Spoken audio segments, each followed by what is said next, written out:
Seseorang perempuan yang bernama Nyonya S berusia 31 tahun datang ke klinik kandungan dan mengatakan ia memiliki riwayat abortus 3 kali. Saat ini ia mengalami pendarahan yang tidak kunjung henti semenjak mulai haid sampai sekarang. Pasien mengatakan pendarahan telah terjadi selama 11 hari terakhir dengan sifat darah yang banyak disertai dengan nyeri tertusuk-tusuk pada perut yang intermiten. Pasien saat ini mengeluh pusing dan mudah berkunang-kunang. Dari pemeriksaan vaginal toucher oleh bidan, dijumpai adanya massa uterus dan terdapat benjol-benjol. Berdasarkan hasil pemeriksaan di atas, dugaan diagnosa terhadap Nyonya S ini adalah apa? Apakah abortus habitualis, torsi mimouteri, mola hidatisa, choriokarisnoma, atau myoma uteri? Oke, di sini udah kelihatan ya teman-teman, di mana dijumpai adanya massa uterus, terdapat benjol-benjol, ya. Nah, dapat dipastikan bahwa si Nyonya S itu mengalami myoma uteri, di mana myoma uteri itu merupakan cikal bakal terbentuknya tumor jinak, ya.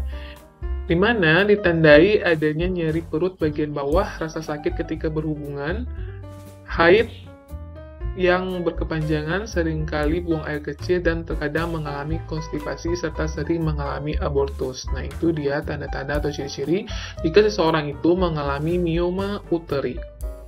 Jadi, jawabannya itu adalah yang E.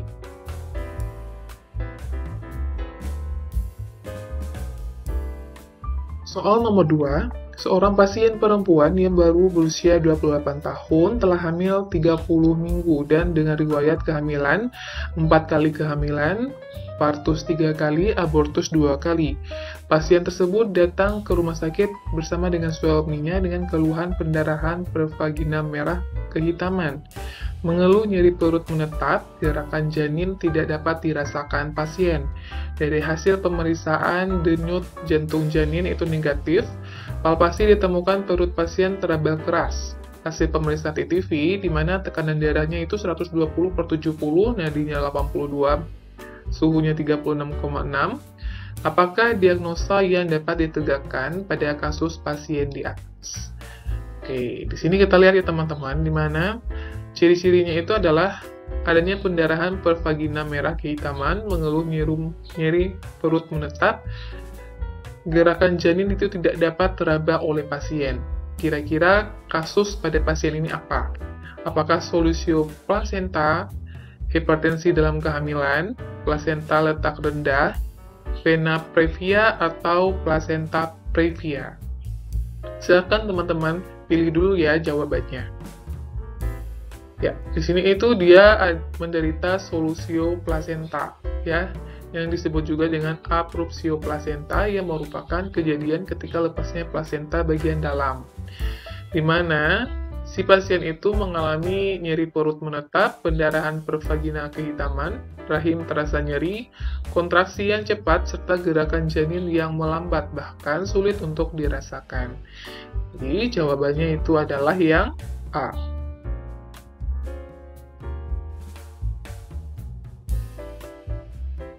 Soal nomor 3, seseorang perempuan yang baru berusia 18 tahun datang dengan ibunya ke Polindes, mengeluh sudah beberapa kali haid dengan jumlah darah yang sangat banyak. Dia mengatakan bahwa darah keluar disertai dengan bekuan darah yang kecil-kecil dan jadwal haid teratur seperti biasanya. Namun, akhir-akhir ini pasien mengatakan setiap menstruasi disertai dengan perasaan sakit yang hebat. Padahal sebelumnya ia mengatakan tidak pernah seperti itu kalau sedang menstruasi. Berdasarkan penjelasan perempuan tersebut, maka diagnosa sementara pada pasien kira-kira yang mana? Apakah salpingitis, polip endometrium, endometriosis, disfungsi uterus bleeding, atau myoma uteri? Ya, di sini itu tandanya ada bekuan darah yang kecil-kecil, tapi jadwal haidnya itu masih teratur ya. Nah, di sini si pasien itu mengalami endometriosis, ya, di mana gangguan jaringan di dalam rahim yang biasa tumbuh di dalam namun tumbuh di luar rahim. Hal ini akan menyebabkan banyaknya darah haid yang disertai nyeri yang hebat ketika sedang haid, ya. Jadi jawabannya itu adalah yang C. Lanjut soal nomor 4. Seorang perempuan yang berusia 26 tahun datang ke rumah bersalin. Klien mengatakan melahir anaknya 40 hari yang lalu, belum pernah menggunakan kontrasepsi. Hasil pemeriksaan terdapat varises dan juga hipertensi. Alat kontrasepsi yang cocok untuk perempuan dalam kasus di atas kira-kira yang mana? Apakah MOW, implan, pil, IUD, atau suntik? Oke, teman-teman, di sini kita lihat ya bahwa si pasien itu memiliki penyakit varises dan juga hipertensi. Jadi, untuk kontrasepsi yang paling cocok itu adalah menggunakan IUD. Ya, IUD itu adalah kontrasepsi yang berbahan plastik berbentuk huruf T ya dan dipasang di dalam rahim untuk mencegah kehamilan.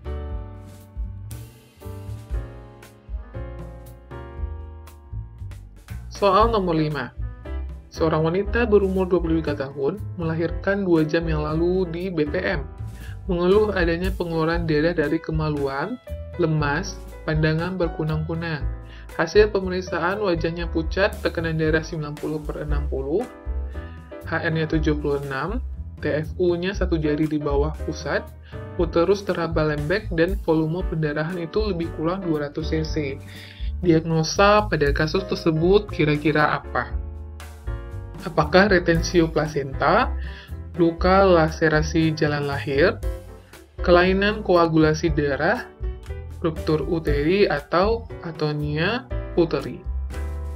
Oke, di sini kita lihat nih, ada keluhan ya, dimana keluarnya darah dari kemaluan, lemas, pandangan juga berkunang-kunang, TFU-nya 1 jari di bawah pusat, uterusnya teraba lembek, dan volume pendarahan lebih kurang 200 cc. Jadi jawaban yang benar itu adalah atonia uteri, dimana kondisi pada wanita yang di rahimnya itu gagal berkontraksi ya setelah persalinan.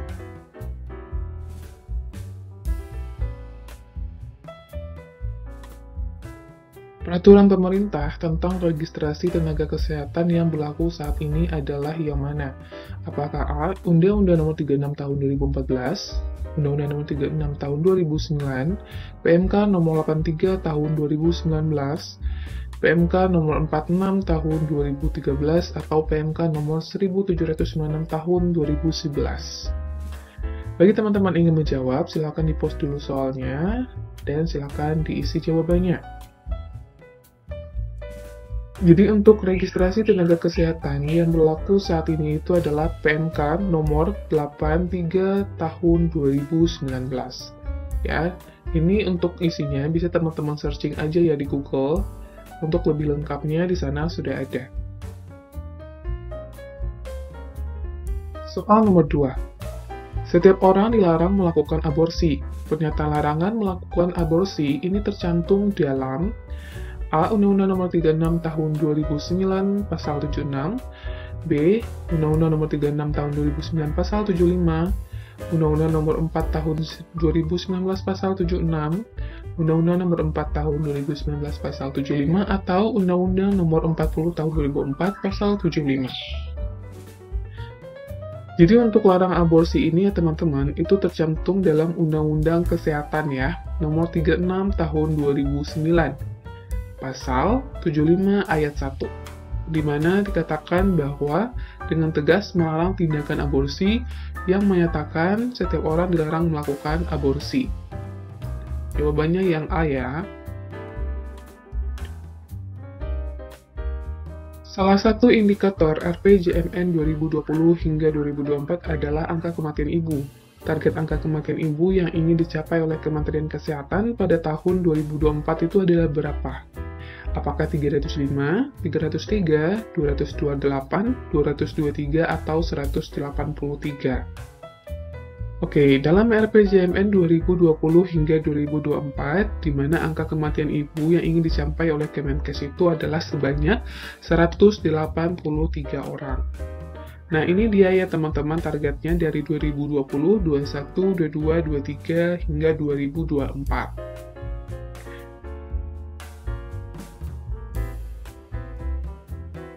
Oke, di sini tuh yang pertama ada peningkatan akses pelayanan kesehatan, optimalisasi sistem rujukan, peningkatan mutu menggunakan pendekatan continuum of care, intervensi berbasis risiko kesehatan. Penguatan pelayanan kesehatan program Indonesia Sehat dilakukan dengan strategi, yaitu nomor berapa aja ya. Apakah 2 dan 4, 1 dan 3, nomor 4, atau 1, 2, dan 3. Atau yang E-nya semua benar. Nah, silakan teman-teman jawab dulu ya. Oke teman-teman, untuk penguatan pelayanan kesehatan program Indonesia Sehat ini semuanya jawabannya adalah benar ya. Jadi peningkatan akses pelayanan kesehatan, optimalisasi sistem rujukan, peningkatan mutu menggunakan pendekatan continuum of care, dan juga intervensi berbasis risiko kesehatan. Pemberian imunisasi yang dilakukan untuk mencegah penyakit yang disebabkan oleh Mycobacterium tuberculosa adalah imunisasi apa? BCG, DPT, campak, HIB, atau HB? Oke, ini udah jelas ya teman-teman. Untuk imunisasi yang diberikan adalah imunisasi BCG. Kalau DPT itu biasanya untuk difteri, pertusis, dan juga tetanus. Kemudian ada campak, ada HIB, dan juga ada hepatitis B ya. Nah, tapi untuk soal ini jawaban yang benar itu adalah yang